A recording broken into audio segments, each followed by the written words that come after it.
Je vous remercie d'être là. Vous savez que nous, les amis et amis du Berry de la commune de Paris, on est tout récent.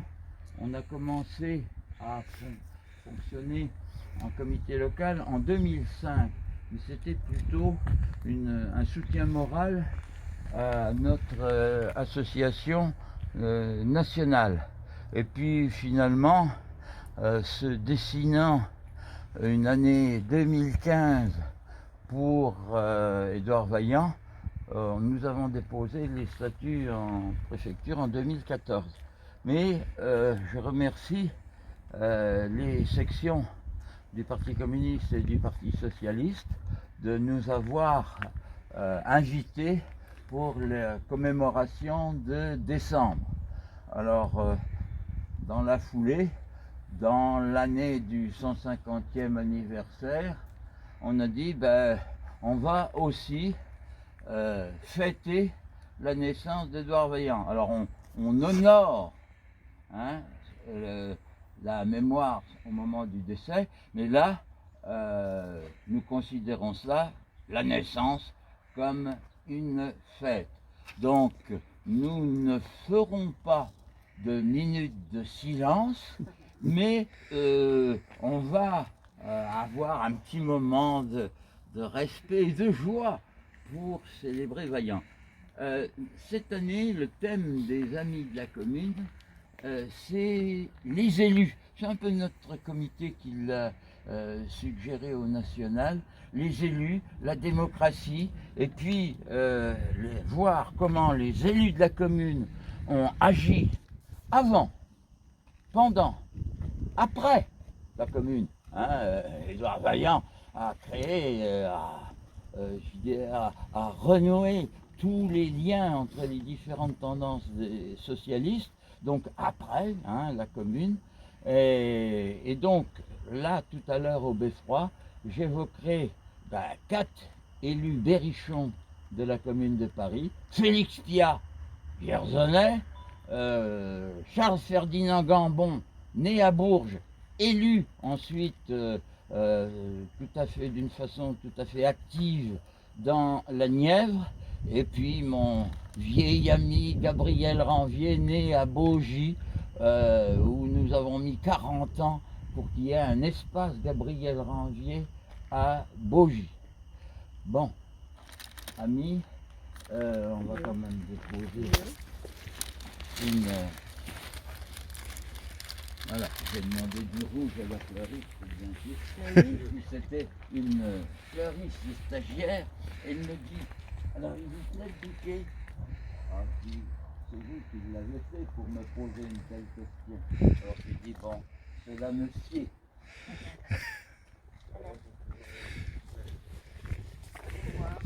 C'est vrai qu'on a le réflexe de faire une minute de silence, il faut qu'on se retienne. On peut parler, il n'y a pas de... Voilà. Bon, le bouquet est beau, oui. Michel aussi, voilà. C'est le printemps et les journées rallongent. Soyons positifs, alors, oui. Oui, parce que sinon j'y suis pas. Et comme c'est Édouard Vaillant, tu vois, j'aimerais bien y être. Hein?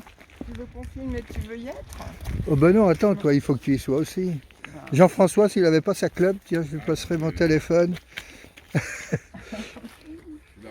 l'ai pas vu arriver, Jean-François. Ah bah si, oh bah, il est toujours discret, Jean-François, mais... Tiens, tu filmes comme tu peux. Allez, on regarde.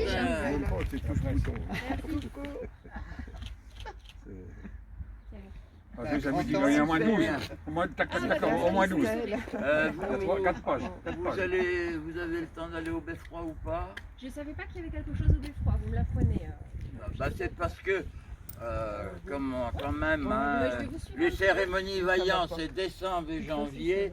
On avait prévu quand même, s'il pleuvait, s'il neigeait, s'il faisait froid, il fait froid. Bon, sinon, on va Ah, vous donner Jean-François. déjà l'essentiel de Non, notre non, mais volonté. je vais pas rester longtemps, mais je vais me suivre. Oui, Je vais quand même. Je vais vers la flash là. Voilà.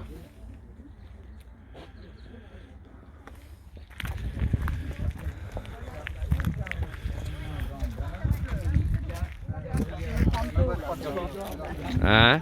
Je prends de l'eau. Je vais me mettre devant alors.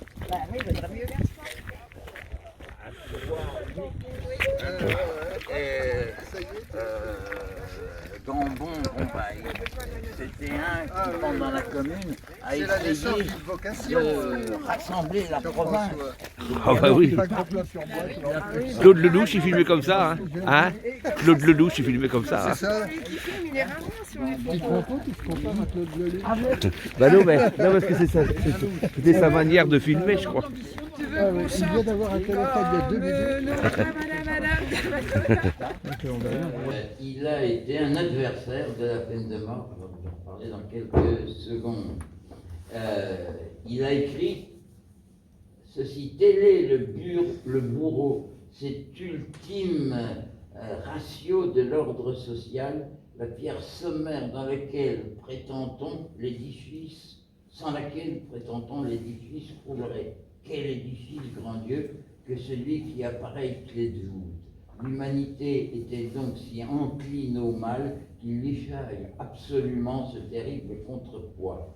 Ça, c'est un article de Félix Piat en 1941 qui s'appelle Le Bourreau, que je dis régulièrement quand j'évoque Félix Piat, et qui est un plaidoyer contre la peine de mort. Ça a été écrit en 1841. Et on sait que, par exemple, Félix Piat et Victor Hugo ont été des grands dramaturges.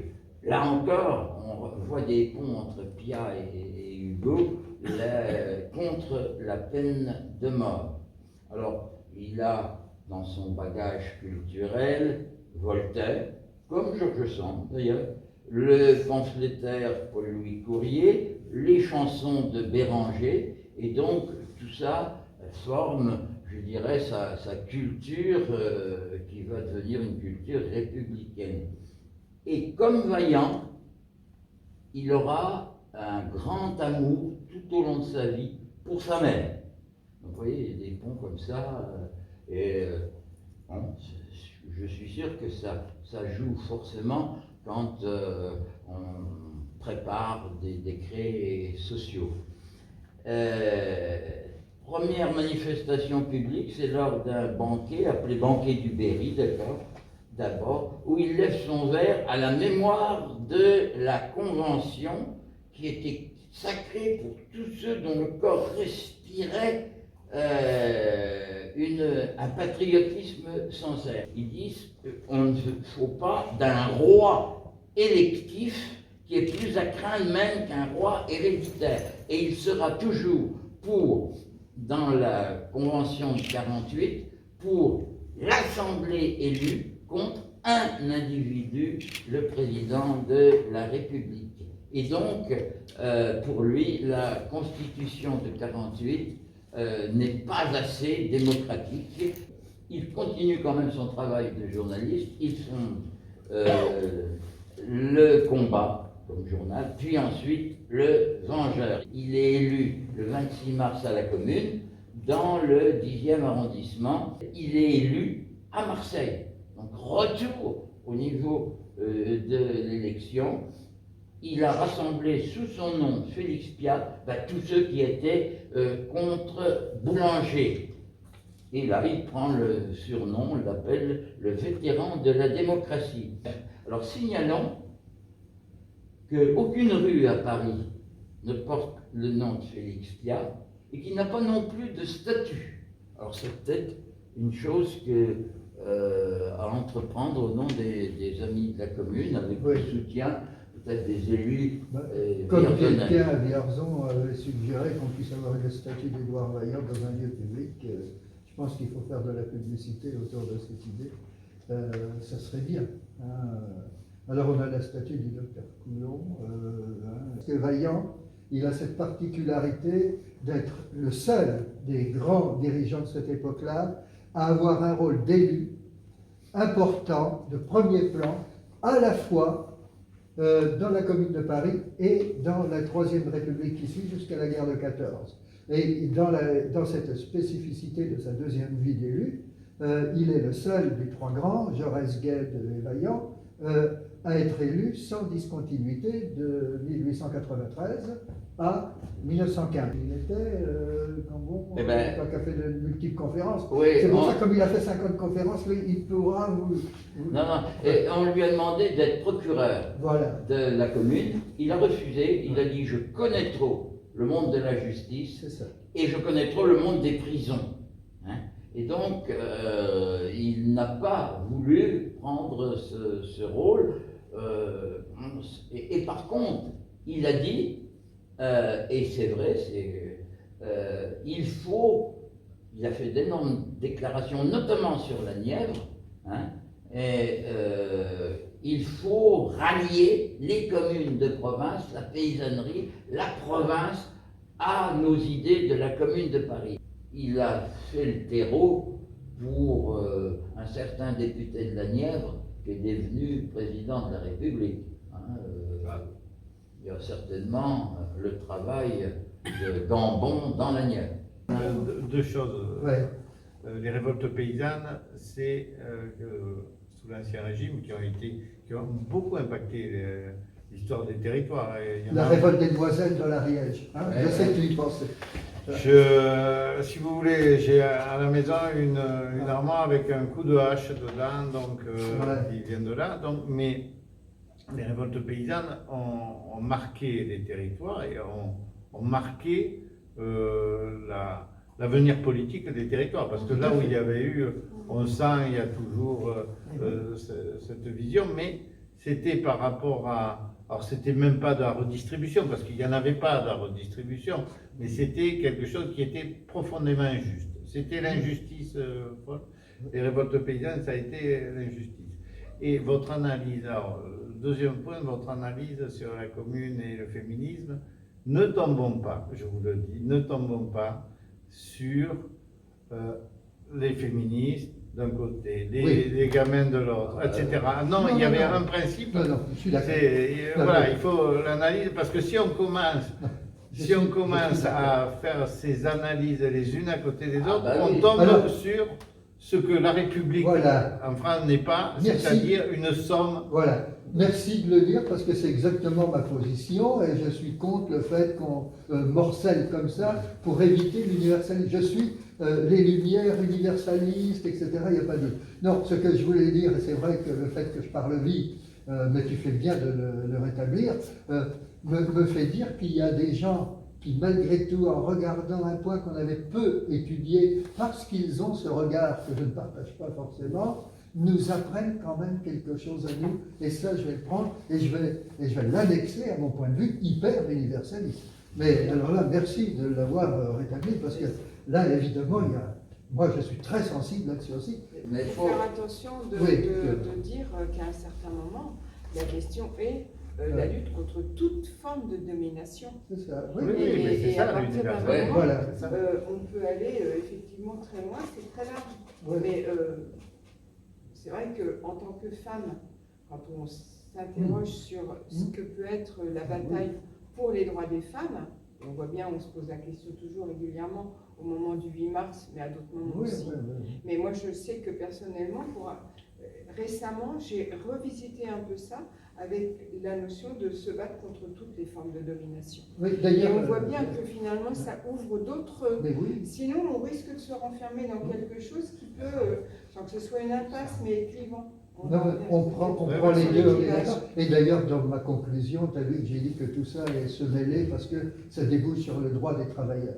Et on a aussi à la commune des phrases qui rappellent Simone de Beauvoir. Simone de Beauvoir qui disait, puis c'est un slogan qu'on a repris, il y a pire que la condition du prolétaire, c'est la condition de la femme du prolétaire, qui est doublement prolétarisée. On a ça dans les écrits, j'ai regardé dans l'Union des femmes, elle disait effectivement que la femme était doublement frappée, à la fois en tant que travailleuse et en tant que femme de travailleur.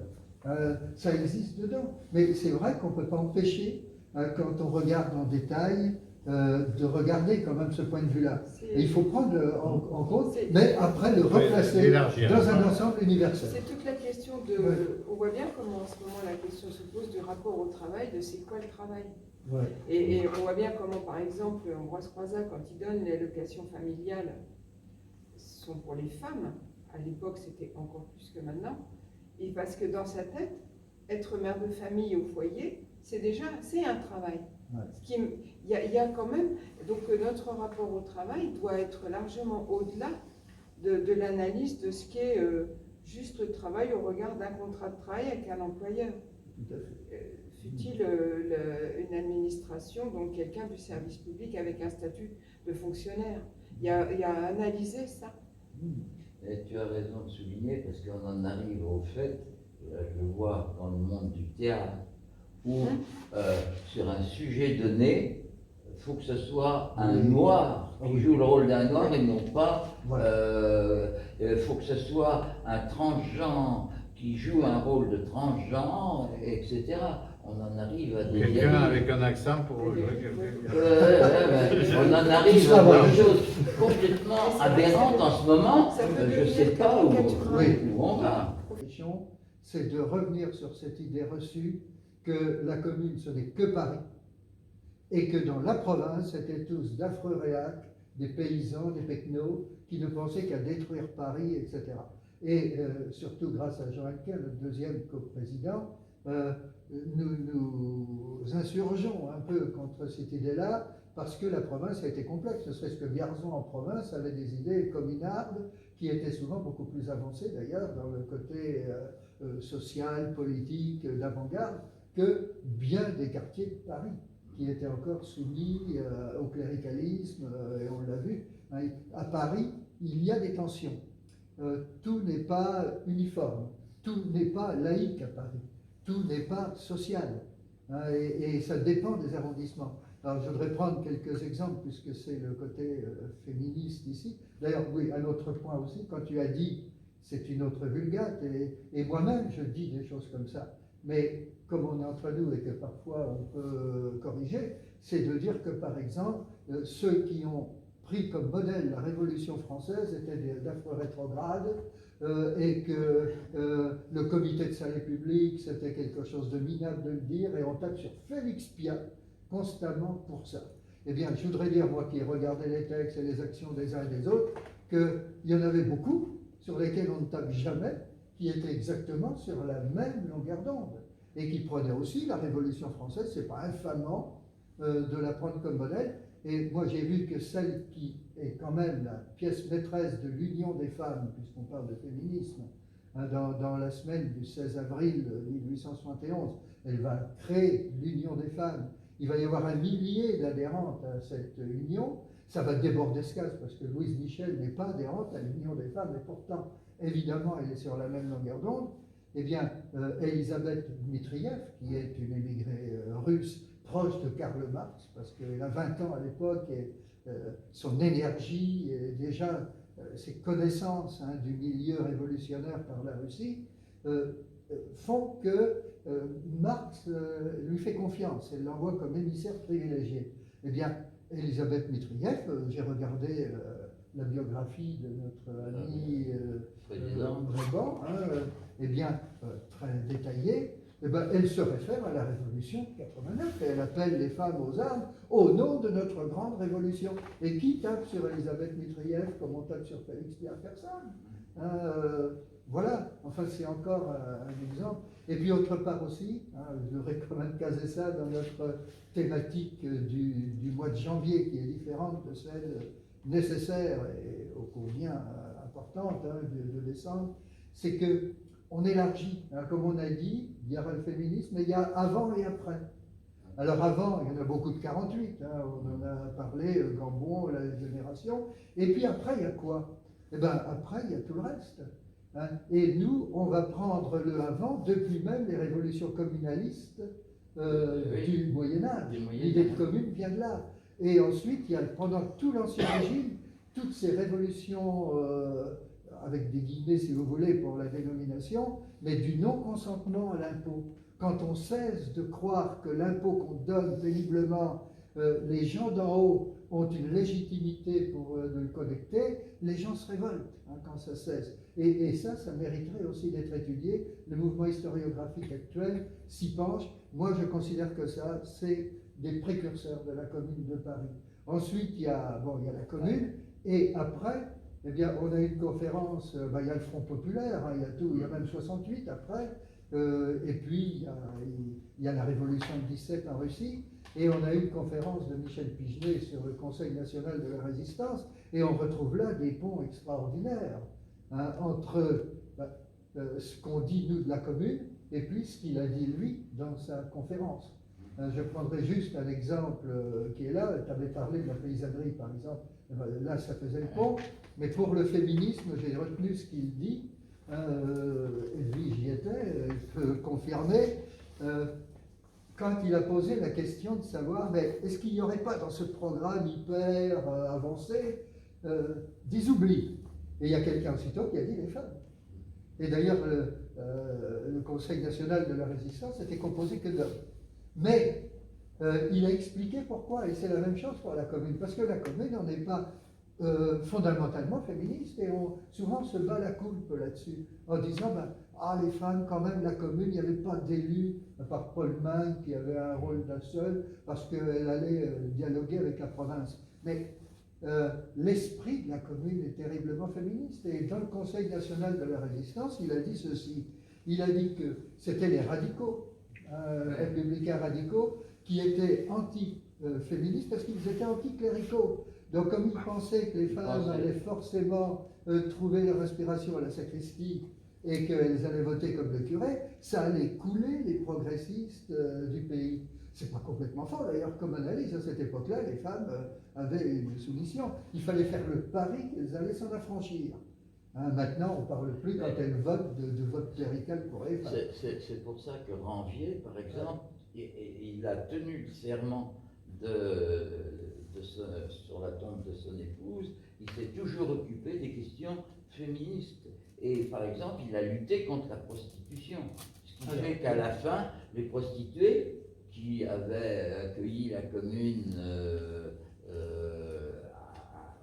favorablement, les femmes qui étaient obligées de se prostituer pour nourrir les enfants et que c'était de la prostitution, je dirais forcée, c'était pas de la prostitution, etc., en ont voulu au communal. Mais c'est quand même les femmes qui ont sauvé Ranvier en lui, par complicité, bon, des francs-maçons aussi, il y avait des complicités de francs-maçons, mais il y a aussi toute la solidarité des femmes pour que Ranvier échappe à la semaine sanglante, alors qu'il a été avec Gambon dans les dernières barricades, la dernière affiche c'est Ranvier qui l'a faite, etc. Je vais terminer sur ce qu'il a dit après, qui était quand même important, c'est que quand même ceux qui dirigeaient, ils avaient cette perspective-là de mettre en pratique. Et effectivement, quelques semaines après, ça débouche sur la loi du 21 mars 1944, parce qu'ils font passer le vote des femmes à l'Assemblée consultative d'Alger. Donc, on a un peu cette stratégie de ne pas se couper de ce qu'il y a autour, mais de faire voter quand même des choses qui vont être progressives. Et la Commune, c'est exactement ça. Si tu prends l'exemple de la prostitution, par exemple, elle-même, elle est complexe. Parce que ça veut dire quoi? On dit là aussi une espèce de vulgate, les communards étaient contre la prostitution. Et ils ont en gros éradiqué la prostitution. Ce qui est vrai. Mais ils l'ont fait comment? Dans les quartiers bourgeois de l'Ouest, ils ne l'ont pas fait comme dans les quartiers populaires où était Ranvier maire. Parce que dans les quartiers de l'Ouest, ils ont tapé indifféremment sur les femmes et sur les clients. Il y a une prostitution, on fait comme Darmanin, on envoie la police et on nettoie. On carchérise. C'est pas le plus rusé. Les gens du 11e ont dit attention, les femmes, ils ont une analyse un peu marxiste, je veux dire, de l'analyse. Il y a beaucoup d'internationalistes et qui disent attention, là, les femmes sont victimes, les clients à la limite aussi. C'est pas là le problème, on va rien éradiquer. Il faut changer cette société qui, comme tu le disais, fait que les femmes, comme dans La Fantine de Victor Hugo, sont souvent très contraintes de se prostituer. Donc c'est pas en tapant sur les effets qu'on va arranger les causes. Il faut s'attaquer aux causes, qui est de mettre les femmes dans de bonnes conditions sociales, les autres aussi, et la prostitution va s'éradiquer d'elle-même. Et ça, c'est important parce que la prostitution, chez les communards, est un symbole de ce que doit être, et Louise Michel le fait, le côté travail. C'est-à-dire que le travailleur, il est en gros comme la prostituée dans la société, et on compare, ça c'est peut-être des femmes qui le fait, à l'esclavage des Noirs aux États-Unis pendant la guerre civile. On les met à peu près sous le même rapport. Il y a un maître et il y a des esclaves. Et les esclaves, ça peut être les prostituées, ça peut être les travailleurs. Et on met le même combat à peu près sur le même plan. Et ça, c'est important parce que ça débouche sur l'idée qu'il faut changer complètement et la société et les conditions de travail. Oui, la croix de la résistance. De la résistance. Ouais. 6 femmes. Ouais. Il n'y a pas que... Il y avait... Enfin, c'est flagrant, les... Ah oui, Alors oui, oui, oui. après, faut pas effectivement... On est dans quelque chose qui a à voir avec... toujours le... faut se méfier des effets balanciers, mais il faut rester dans le bon sens, quoi. Bon, À l'inverse, il ne faut pas ne commémorer. Oui, et ceci dit, il faut distinguer les récompenses officielles d'État avec la reconnaissance que les historiens reconnaissent au rôle des femmes. Plus personne maintenant ne va dire que les femmes avaient un rôle subalterne pendant la résistance.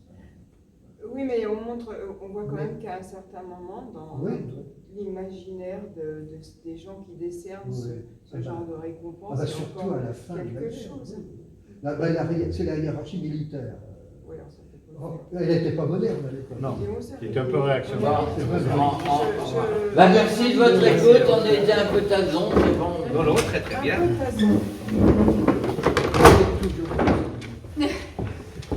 C'est pas à notre âge pour changer. C'est des débats.